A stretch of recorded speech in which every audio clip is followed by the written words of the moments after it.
Pisces, welcome to your hopes, fears, and reality spread. If you want to check the description box below, it talks about the card placements and what they mean.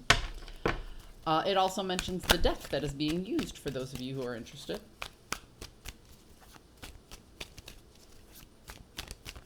Ooh. Cards are yelling at me, Pisces. Look at you. Pisces, like, quit shuffling. Get on with it.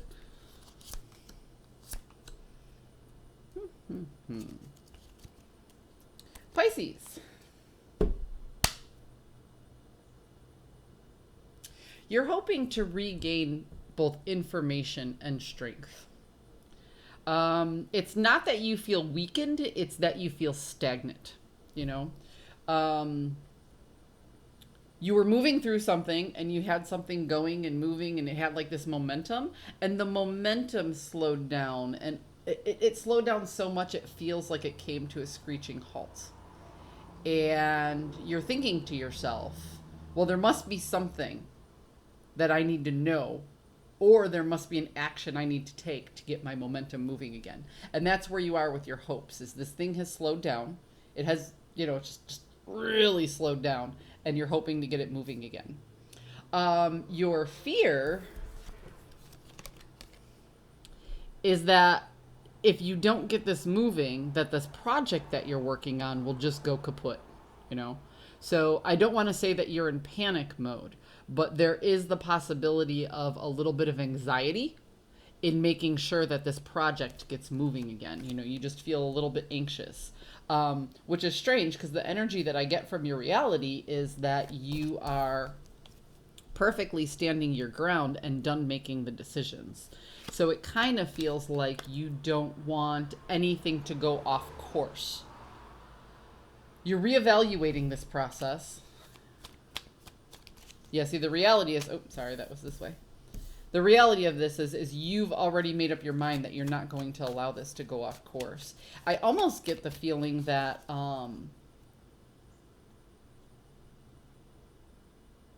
that you had to prioritize at some point. So you had this project that was going and moving at a really good pace, and you're hoping, that slowed down. So you're hoping to pick that back up again, and you fear that it will fall completely off kilter. But it looks like the decisions and stuff that you made, you may have had to actually put this aside for a minute, and that's what made it lose momentum.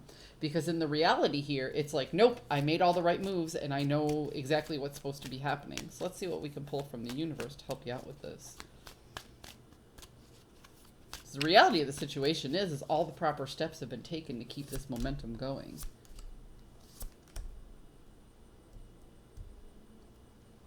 I see. Okay, so a lot of times when we're ending a particular cycle in our life, as we're wrapping up one, the next thing has to come up. So imagine it was your wish. Okay, let's say this thing that you had here was to build a house. Okay. So you go ahead and you get this house built, and now the house is built, but it's not necessarily a home yet. You still have to move all your furniture and, so that's the next step. So building the house was the first cycle. Moving in was the second cycle. In between the building the house and the moving in, you have to clean stuff up. You have to get rid of the construction debris. You have to do a little painting. You have to da-da-da-da-da-da-da. That's what you're feeling right now. That's the reality that we're looking at. There's this little bit of the void that you kind of knew had to happen. There's a little void in between the two cycles. You knew this had to happen, but you didn't necessarily plan for this particular thing to happen. And now you're actually just processing through the steps, and it feels like this. You feel like the old cycle hasn't ended, but the house is built. You really have ended that cycle. Now there's a little bit of cleanup and tidy. There's a little bit of void. There's a little bit of room. Once that's set, the new cycle is moving everything in. So that's what I'm getting from this here. So the truth is, the new beginning is right around the corner. The truth is you did do what needed to be done. You're just not feeling it yet because it doesn't feel complete. There's this extra step that was put in there that you didn't necessarily plan for. And that's what you're actually dealing with, Pisces. I really hope you found a message that serves your highest good, and I'll see you next time.